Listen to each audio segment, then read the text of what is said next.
Chers frères et sœurs, nous sommes au dernier prêche que nous avons consacré à parler de Omar ibn Abd al-Aziz et de certaines de ses vertus. Et aujourd'hui, on va parler entre autres de son scrupule.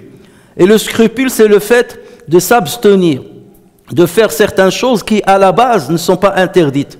Mais ce sont des choses qui sont à peu près équivoques et qui risquent de faire basculer la personne vers quelque chose qui est prohibé. Et Omar ibn Abd al-Aziz a donné les meilleurs exemples quant à ce bel comportement. On rapporte dans Tabaqat al-Kubra de Ibn Sa'd que Omar ibn Abd al-Aziz, lorsqu'il passait une partie de la nuit à s'occuper des affaires des musulmans, il allumait une lampe qui appartenait à la trésorerie générale des musulmans.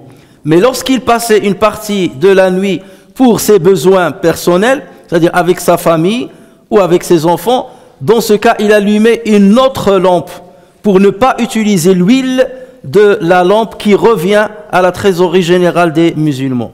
Et ceci a été confirmé par Ibn Kathir dans son livre Al-Bidaya wa Al-Nihaya, et qui dit que Omar ibn Abd al-Aziz avait deux lampes à huile. Une lampe consacrée qu'il allume que pour les affaires des musulmans et une autre lampe qu'il allumait pour ses propres affaires. On rapporte aussi que Omar ibn Abd al-Aziz avait un domestique qui travaillait pour lui, ou bien un jeune homme qui travaillait pour lui, et à qui il a confié une mule avec laquelle il travaillait dans le marché. Et chaque jour, ce jeune homme lui apportait un dirham du travail de cette mule. Et un jour, il lui a apporté un dirham et demi. Et Omar ibn Abd al-Aziz lui a posé la question: comment se fait-il qu'aujourd'hui tu me ramènes plus que d'habitude? Il lui a dit: parce que il y avait c'est-à-dire aujourd'hui le marché était prospère et il y avait beaucoup de monde qui se sont dirigés vers le marché aujourd'hui, voilà pourquoi j'ai gagné plus.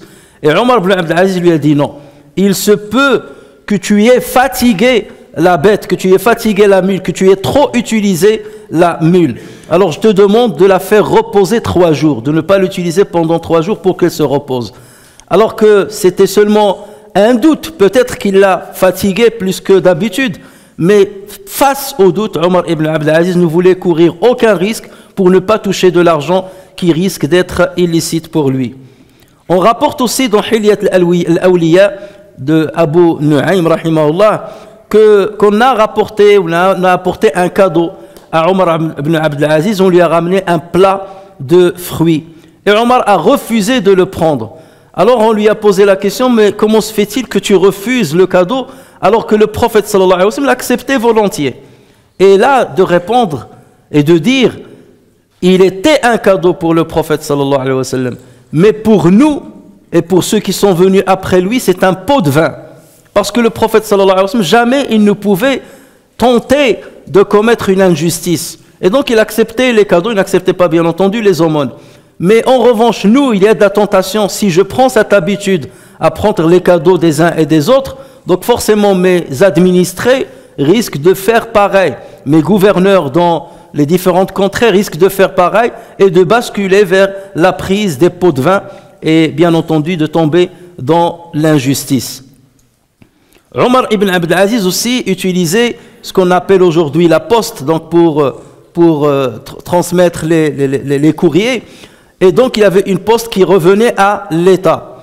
Et un jour, il a envoyé une lettre à un de ses gouverneurs dans un pays pour lui dire: est-ce que tu peux m'envoyer du miel de ce pays-là? Ça pourrait être peut-être le Yémen, parce qu'on sait que le miel du Yémen c'est un miel qui est excellent. Et donc il lui a dit: n'utilise pas de l'argent ou un moyen qui appartient à l'État pour me faire parvenir le miel. Sauf que le gouverneur, pour envoyer le miel, au lieu de l'envoyer avec quelqu'un de privé qui l'aurait payé, il l'a envoyé par la poste, qui appartient bien entendu à l'État. Et une fois le miel arriva chez Omar ibn Abdelaziz, il s'est enquis de la manière de laquelle on lui a fait parvenir le miel. Et lorsqu'il a su qu'on le lui a fait parvenir à travers la poste, il leur a dit: vendez ce miel-là dans le marché et mettez l'argent que vous allez recevoir dans la trésorerie de l'islam, des musulmans. Et il leur a dit: vous m'avez fait rater quelque part la consommation de ce miel, parce que vous avez utilisé justement la poste qui appartient à l'État pour un profit qui m'est uniquement personnel. On a aussi rapporté que Omar ibn Abdelaziz a appris que l'un de ses enfants a acheté une bague dans laquelle il y avait une pierre précieuse. Et il a acheté cette bague avec 1000 dirhams. Et tout de suite, il lui a envoyé donc un message pour lui dire: vends immédiatement ta bague et rassasie le ventre de 1000 pauvres. Rassasie le ventre de 1000 pauvres. Et prends une bague en fer et sculpte dedans cette phrase-là: que Dieu accorde sa miséricorde à un homme qui reconnaît sa propre valeur, qui reconnaît la valeur de sa propre personne. Voilà comment Omar ibn Abdelaziz éduquait ses enfants et voilà comment il se comportait par rapport à l'argent et par rapport aux richesses des musulmans.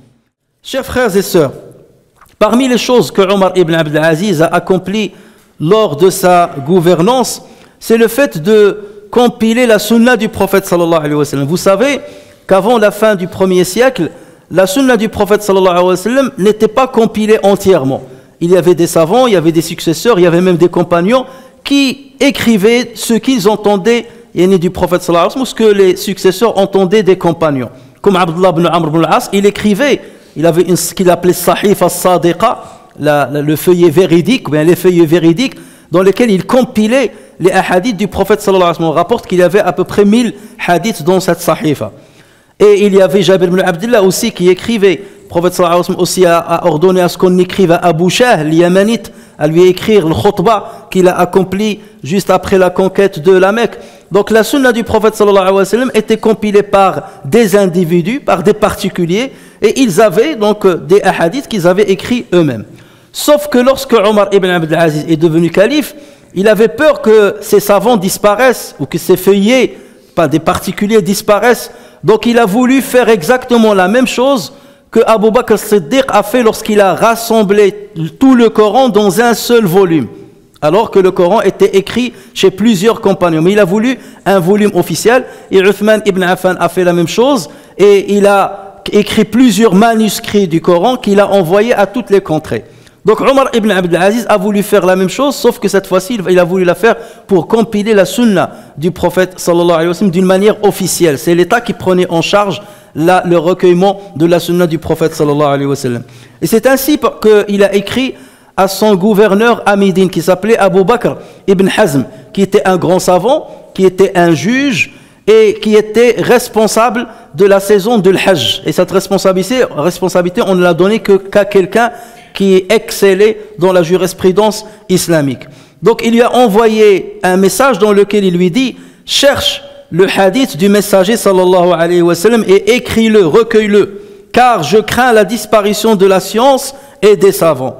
Mais n'accepte que le hadith du prophète sallallahu alayhi wa sallam. Autrement dit, ne recueille pas forcément les paroles des compagnons, pour qu'il n'y ait pas un mélange entre les paroles du prophète et les paroles des compagnons. Donc n'écris que le hadith du prophète. Ensuite il lui a dit: propagez, puisqu'il est un savant et il est gouverneur de Médine, propagez la science et prenez place sur vos chairs afin d'instruire ceux qui ne savent pas. La science, dit-il, ne disparaît que lorsqu'elle devient un secret.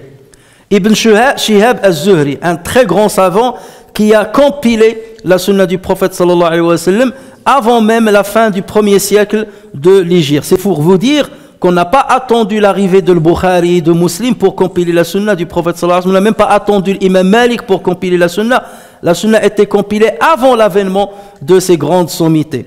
Ibn Shihab, en l'occurrence, qui est le cheikh de l'imam Malik, il dit: Omar ibn Abdelaziz nous a ordonné de compiler les sunan, les paroles du prophète sallallahu alayhi wa sallam. Puis, et donc nous les avons rédigées, nous avons rédigé les sunan sur des livres et nous en avons fait plusieurs copies. Et Omar a envoyé une copie à chaque contrée, à chaque territoire qui étaient sous son contrôle, qui étaient sous sa gouvernance. Donc d'une manière officielle, il distribuait des copies de ce qu'on a recueilli comme sunna du prophète sallallahu alayhi wa sallam dans chaque contrée pour ordonner à ce qu'on la diffuse dans les mosquées. Donc ce qui montre bien que la sunna du prophète sallallahu alayhi wa sallam a bel et bien été protégée par écrit et par voie orale, contrairement à ce que prétendent ce qu'on appelle aujourd'hui les coranistes, qui essaient de semer le doute chez les musulmans sur la fiabilité et sur la validité de la sunna du prophète sallallahu alayhi wa sallam, en prétendant qu'on ne doit se baser que sur le Coran, alors qu'on sait que le Coran va avec la sunna de pair, parce que tous les deux sont une révélation de la part d'Allah Azza wa Jal. Et donc, et pour faciliter justement ce travail scientifique, Omar ibn Abdel Aziz a ordonné une pension à tous les savants et à tous ceux qui mémorisaient le Coran. Depuis la trésorerie des musulmans, il leur a dit, vous donnez un salaire, une pension mensuelle à tous les savants et à tous ceux qui ont appris le Coran, pour qu'ils ne soient pas détournés par la recherche de leur subsistance plutôt que la transmission du savoir. Donc c'est pour qu'ils se réservent uniquement et qu'ils s'attellent uniquement à la transmission du savoir et qu'ils ne s'occupent pas de leur subsistance. Nous, on met à leur disposition ce dont ils ont besoin pour leur subsistance. Donc l'imam Omar ibn Abdel Aziz a très bien compris que lorsque le savoir islamique est diffusé dans la société, ça ne peut être qu'un bien sur tous les plans. D'abord, la vertu et le bon comportement va se propager dans la société. Les problèmes, l'injustice va être jugulée. Les problèmes familiaux, les divorces vont devenir de plus en plus rares. Et il y aura un équilibre social entre les uns et les autres. Et en plus, le gouverneur va être aimé par ses gouvernés. Et c'est pour ça qu'on se dit, mais pourquoi tous les gouverneurs du monde ne font pas pareil? Tout simplement parce que lorsqu'ils veulent piller la richesse des musulmans ou bien des non-musulmans, donc forcément, ils ne peuvent pas diffuser la vertu, la bonne vertu. Ils ne peuvent pas diffuser la justice parce qu'ils sont déjà dans l'injustice. Alors qu'ils auraient tout à y gagner de diffuser la science religieuse, si bien entendu ils étaient scrupuleux et si bien entendu ils étaient justes avec eux-mêmes et avec ceux qu'ils gouvernent. Et parmi les choses que Omar ibn Abdel Aziz a accompli, c'est le fait de mettre en œuvre le concept de la zakat islamique dans sa khilafa. Ce concept de la zakat, comme vous le savez, c'est un concept divin. Et la zakat fait partie des piliers de l'islam. C'est le troisième pilier de l'islam. Et lorsqu'on met en place ce pilier dans la société, bien entendu, on instaure un équilibre social et on évite toute la disparité qui peut exister entre les différentes castes de la société. Et c'est ce qu'a fait Omar ibn Abdel Aziz. Si bien qu'il a écrit à tous ses gouverneurs, et parmi lesquels il y avait Abdelhamid ibn Abdelrahman, qui était son gouverneur en Irak, et il lui a dit, distribue la zakat aux ayants droit. Et donc son gouverneur lui a dit, elle a été distribuée et il en reste encore dans la trésorerie musulmane. Et donc Omar de lui écrire, alors regarde toute personne qui est endettée et qui n'a pas été endettée d'une manière abusive sur des futilités de la vie, parce qu'il avait besoin d'une maison, ou il avait besoin de l'argent ou pour faire du commerce ou autre chose, il y a un endettement raisonnable. Et donc paye pour lui, rembourse sa dette, rembourse la dette de tous ceux qui sont endettés en Irak. Et donc son gouverneur s'est appliqué à faire ce qu'il fallait faire, et ensuite il lui a écrit, j'ai exécuté ce que tu as dit, et il reste encore de l'argent dans la trésorerie publique.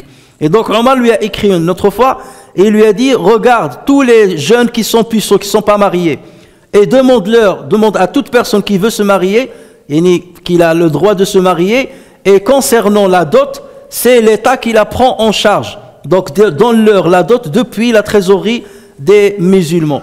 Et donc son gouverneur a exécuté cet ordre. Ensuite il lui a écrit, il lui a dit, j'ai fait ce que tu m'as demandé, et il reste encore de l'argent.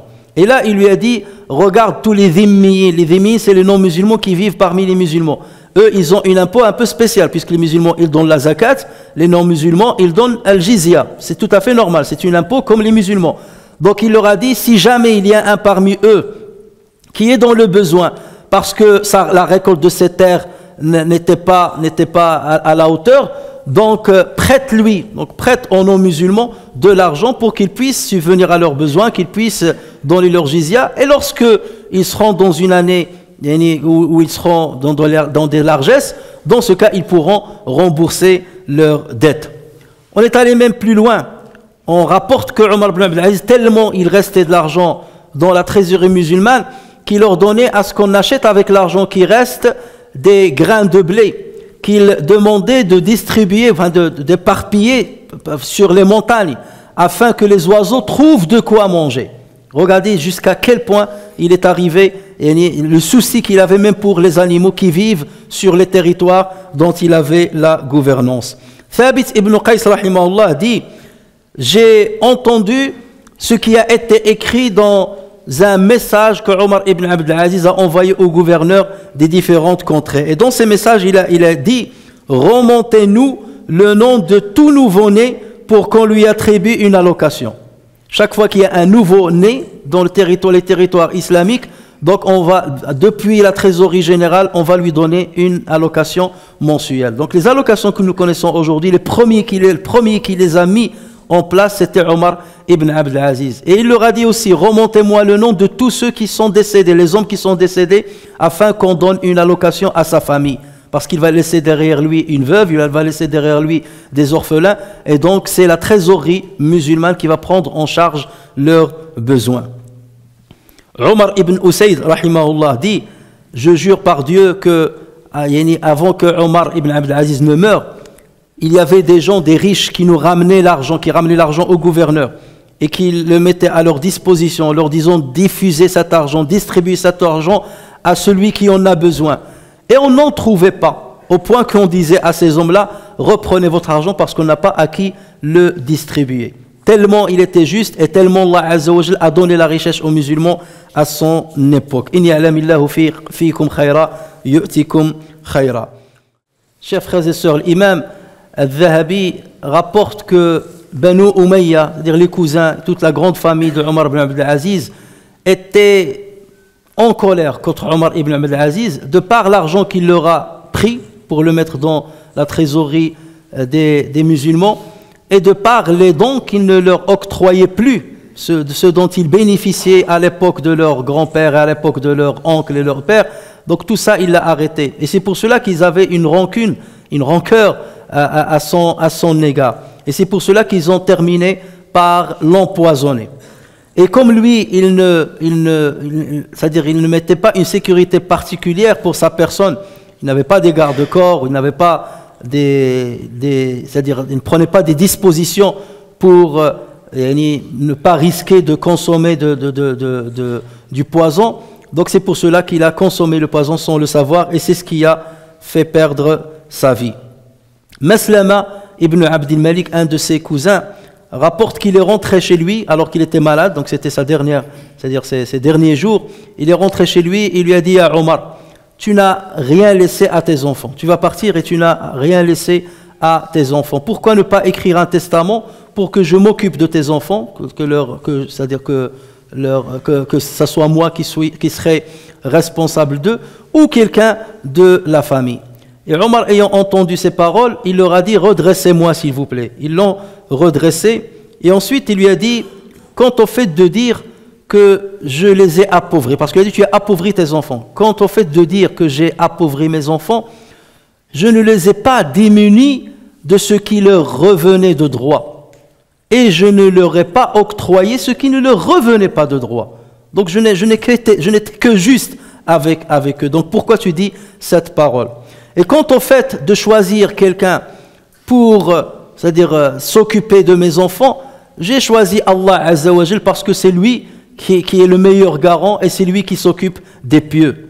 Et quant à mes enfants, de deux choses l'une: soit ils sont des pieux et Allah Azza wa Jal va suffire leur subsistance, soit ils sont des égarés et ils sont dans l'insouciance et ils sont dans la désobéissance, et il ne m'appartient pas de les renforcer pour qu'ils soient encore plus désobéissants. C'est pour cela que je ne leur laisserai pas d'argent.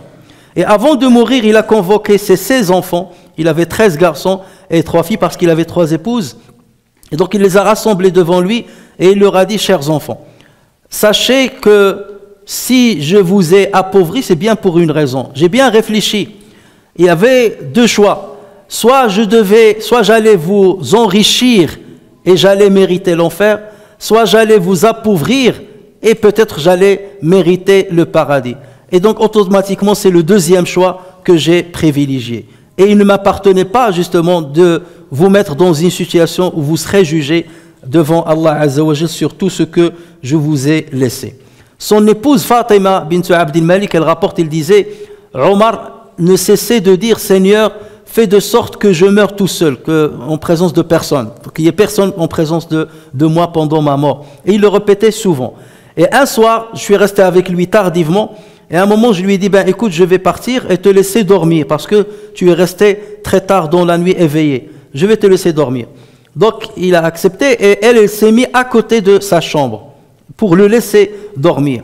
Il a dit, et il a commencé à répéter un verset coranique dans lequel Allah Azza wa Jal dit, تلك الدار الآخرة نجعلها للذين لا يريدون علوا في الأرض ولا فسادا. Cette demeure dernière, c'est-à-dire la demeure du paradis, cette demeure dernière, nous la réservons à ceux qui ne recherchent ni à s'élever sur terre, ni à y semer la corruption. Cependant, l'heureuse fin appartient aux pieux. Et il a commencé à répéter ce verset jusqu'au moment où il ne parlait plus. Et c'est là où j'ai appelé un domestique, dit-elle.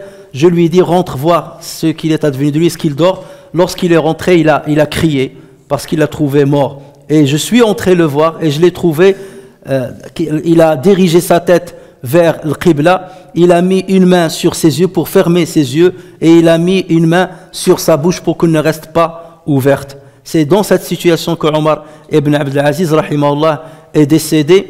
Et regardez comment Allah Azza wa Jal donne des bonnes fins pour ceux qui ont consacré leur vie à rester dans la justice et à rester dans la piété, à se maintenir dans une bonne adoration d'Allah tabaraka wa ta'ala. Ces exemples, chers frères et sœurs, on en parle pour que vous sachiez que voici le vrai ascétisme. Le vrai ascète, comme disaient certains, le vrai ascète c'est Omar ibn Abdul Aziz. La vie tout entière est venue vers lui, mais il l'a repoussé pour espérer une vie meilleure.